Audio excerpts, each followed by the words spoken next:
Alright, so we got a fun one here, the main event for the 31st card, or the first, wherever you are in the world.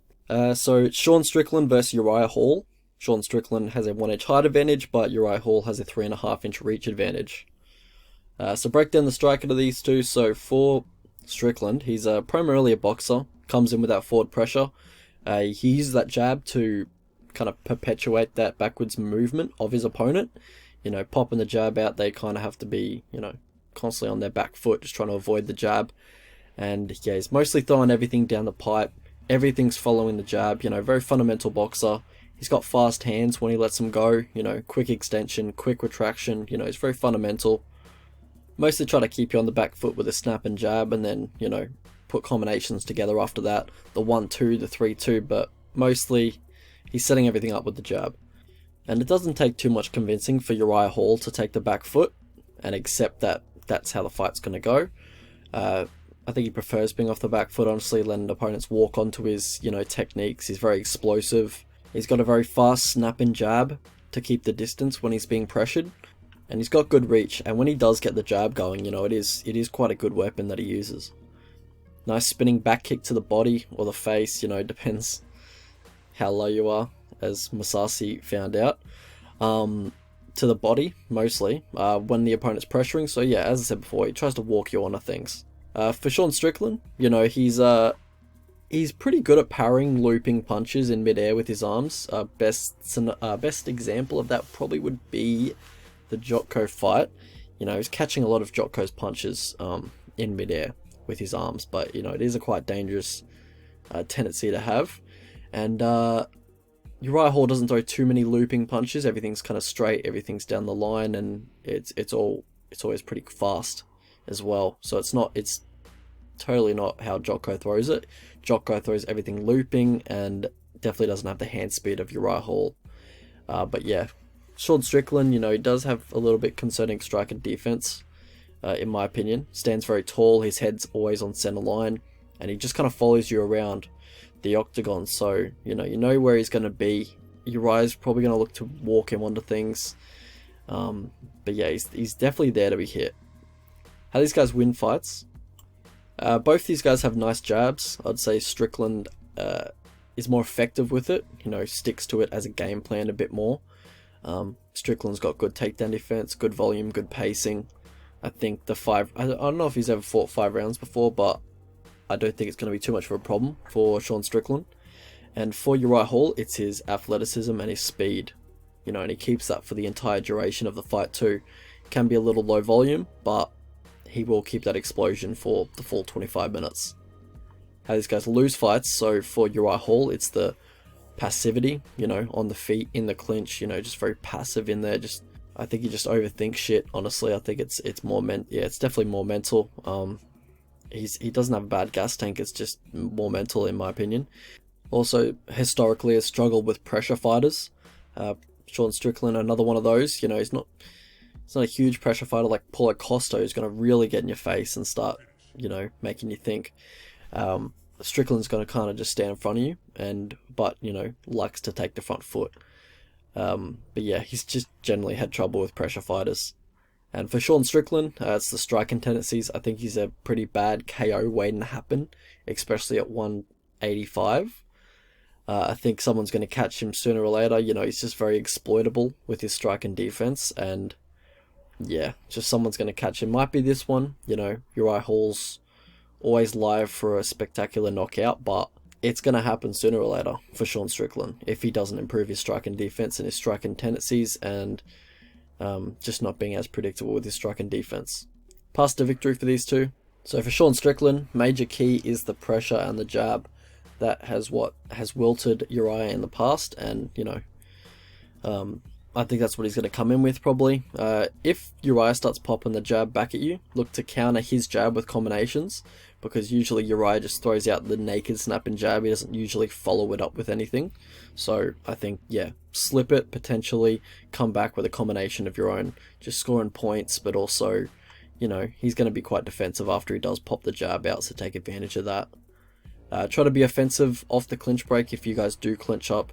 Try to be offensive in close. When he's just trying to evade, when he's just trying to take the back foot, and you know you're really in the pocket, he generally doesn't throw too much. When he's in the pocket and when he's in the clinch, he generally doesn't throw too much. He's not very active there. He's mostly just looking to be purely defensive. So look to really take advantage of that and look to be offensive in those situations. Bit late now probably, but you for future, you know, if you ever face a Fortis opponent again, get your coaches to learn the code words of say Sayud. You know, I haven't even been actively trying to listen to what his callouts are, but I know 11 is a jab, 22 laser is a straight right or a 2, and I bet there's more, but you know, his calls are pretty basic, and it seems like Uriah tries to follow a lot of his commands, you know, when he's yelling it out. So if you understood what he's calling out, then you could probably anticipate what Uriah's about to throw. But yeah, he's pretty loud in there too, so you can hear him, and it's in the apex, so I bet you'll be able to hear that. But it's probably a bit late now to do a bit of research and change up your game plan, but it's just for the future. And if anyone fights Uriah Hall next, or a Fortis fighter next who listens to the corner very attentively, like, you know, Uriah Hall or Kennedy and Jechiku, then maybe you could take advantage of that. And for Uriah Hall, look to spam the jab of your own. You've got a 3-inch reach advantage, and I think you have, you know, a bit of a speed advantage with your jab. So yeah, look to establish that jab of your own. Don't just get bullied. Don't just keep, you know, being on your bike. Just get some respect with that jab. Look for the spinning back kick to the body, to the head. You know, he stands quite tall. He's got a square stance, quite a square stance. He's got predictable movement patterns, so spinning back kick's going to be there all day. Low calf kicks, if you don't have PTSD from the Weidman fight. You know, he's heavy on the lead leg, boxing style. Predictable movement of the lead leg, you know where it's going to be, so yeah, might as well kick it. He also reaches for low kicks, and he's had trouble defending leg kicks in the past, so maybe if he starts reaching, then you can go up high. You know, it is what it is. Mix in the blast double as well, just to make him think about it. How I see the fight going?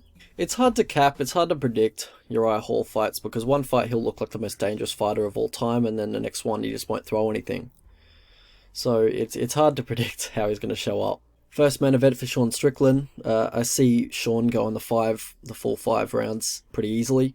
Cardio seems to be good. If anything, I'd probably be more concerned with Uriah Hall's cardio. He seems to slow a little bit in high-paced fights. Near the end of the second round, you know, key example would be the Paulo Costa fight. But that's a high-paced fight. Normally he doesn't get himself... well, he doesn't like high-paced fights, really. I expect Strickland to be winning the minutes. He's the far more active fighter. Also, Hall has just notoriously struggled with pressure fighters. I think Strickland's going to get in his face and let his hands go from the opening bell. And that's probably going to be the story for the first, you know, few rounds. Depending how long it takes for Uriah to realize that if he wants to win, he can't just keep backing up. He can't just keep getting jabbed in the face. And that usually takes him around 2 rounds. In that time, though, you know, Strickland's going to be finding his range. He's going to have a little bit of a groove going on. So, yeah, it's a little concerning. The concern with Sean, though, is the strike and defense. You know, Hall is very live to KO Strickland here. And if he isn't the one to do so, you know, it's going to be someone else down the line. It's inevitable, honestly, with the way that Sean just leans back with his chin in the air. And he keeps his head on center line at all times. He's predictable with his movement. You know, fighters with high strike and IQ, they're going to get the read of that. And they're going to make you pay for that kind of stuff if you're just that predictable with your strike and defense. And Uriah, he has the speed and he has the explosion to put anyone's lights out at any time. But he generally throws one technique at a time. But I feel like how you're going to catch Strickland and how you're going to exploit his tendencies with leaning back with his chin in the air is that you have to put combinations together. Like, it's not going to be the first shot that's going to connect. It's going to be the second and third shot, you know, where his head has nowhere else to go when he's leaning back. But yeah, it's not really something Uriah looks to do. Mostly just singular techniques. Another red flag for Sean is that he doesn't seem like he pays too much attention to what his coaches are saying. You know, like, that's okay, I guess, when everything's going your way, and that's all good. But what happens after a tough round? What's the energy going to be like? You're going to start listening to your coaches? Are you going to start, you know, you're going to start questioning yourself? You know, I get a bit of a douchebag vibe from him, yeah, for sure. Which is something that I'm going to monitor going forward. He's a character for sure. Don't get me wrong, I love that jock energy that he brings. I love that kind of stuff, honestly. Much better for the fans than someone who just brings nothing else to the table personality-wise, like a Amari Akhmedov or Blagoy Ivanov or some shit like that, you know. I don't know, I can't think of anybody else. But it's just something I'm going to keep an eye on, you know, as he does climb the ranks in the UFC, and I feel like it could cost him, you know, as he climbs the ranks. I'm of the belief, though, that Uriah Hall should never be a favourite in any fight again after that Bevan Lewis performance. You know, he gave up that right to be a favourite on that night. You know, he nearly tricked the UFC into thinking that Bevan Lewis was ready for a top 10 opponent. Like, Bevan Lewis was gonna go into like 11th on the rankings if Uriah Hall didn't find that finish in the third round. So yeah, and Bevan Lewis, you know, he's not good. I'm pretty sure he's cut from the UFC now. But yeah, it is what it is. If you like Uriah Hall, you might as well just play the KO line, because he's not going to outwork the uber active Sean Strickland. It's just not going to happen. Alright, we'll have a look at the betting lines. Alright, so if you could please like the video, you know, a lot of work gets put into these, so that would be awesome. Helps the channel get pushed into the YouTube algorithm, so that really helps out a lot. Alright, so the prediction is Strickland by decision. I think he should be quite a big favourite. You know, I think the line is basically correct. I think it could even be a bit lower. You know, he's going to be winning the minutes. He's going to be winning until he's not. If Uriah does find the KO. So, you know, if you're betting Uriah, you might as well just bet the money, the KO line, or the inside the distance line, or whatever.